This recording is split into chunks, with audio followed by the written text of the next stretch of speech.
Today's an amazing event taking place at Mountain Grove Cemetery. It's called Kankakee County Voices from the Past Cemetery Walk. There's your tickets. It's a live interactive theater production. Talking.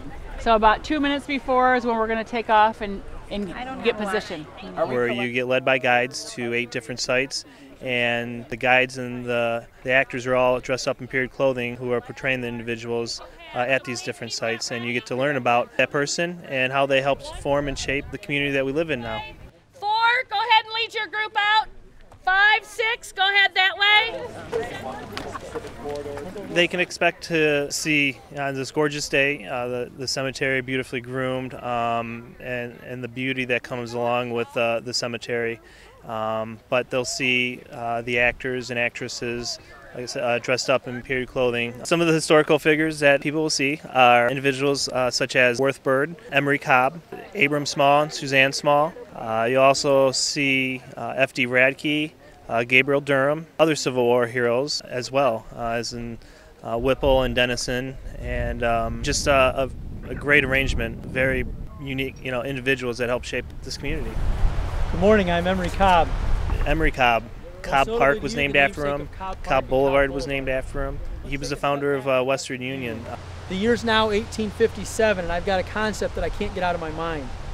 It's the idea of transmitting money through the telegraph using the Western Union Telegraph Company. Worth Bird, the quarry, Bird Park Quarry. I ran the quarry till about 1892 when I leased it and retired from my active business. Hence the name Bird Park. Worth Bird had owned that and had donated that to the Park District in 1927. Also, Dr. Small. I bought a 47-acre plot of treeless prairie land, now known as Small Memorial Park. The house that you see there today, that's part of the museum, is actually the house that I built. The trees that you see, the large, beautiful trees that you see, are actually the trees that I planted.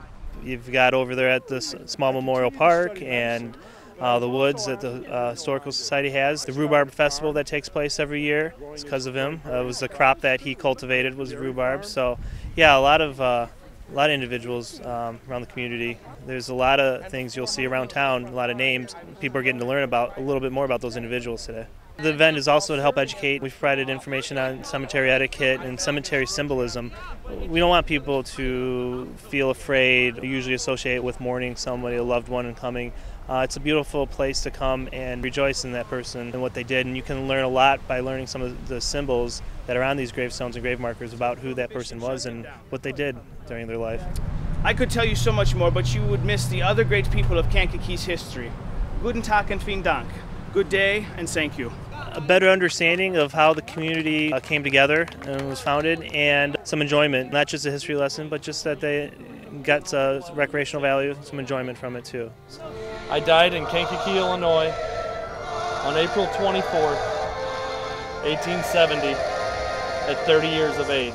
History is just, the stories and pictures that are passed down from generations to generations, and if we don't keep passing that down, they'll be all but forgotten, and we can only learn from our past to make a better future.